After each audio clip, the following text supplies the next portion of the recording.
আরে মা, বৌমা বেসন কোথায় রেখেছেন বলুন তো? ওই তো দেখো শেলফের নিচে আছে। ঠিক আছে মা, নিশ্চয়ই বৌমা পকোড়া বানাইতেছে আমার জন্য। মা দইটা কোথায় রেখেছেন একটু বলুন তো? দই তো ফ্রিজে আছে বৌমা। ঠিক আছে মা, নিশ্চয়ই বৌমা আমার জন্য বেসনের কারি বানাইতেছে, আমি তো বেসনের কারি ভালো খাই। মা হলুদটা কোথায় রেখেছেন? আরে হলুদ তো বৌমা দেখো গিয়া রান্নাঘরের সেলফের মধ্যে আছে। ঠিক আছে মা, আমি নিয়ে নিচ্ছি। তাহলে কি বৌমা ধোকলা বানাইতেছে?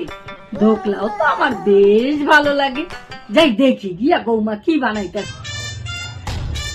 কি ব্যাপার বৌমা, কি বানাইতেছো বেসন দিয়া তাহলে তুমি? আরে মা কেস্তাক বানানোর জন্য নিয়েছি। আমি পারি না আর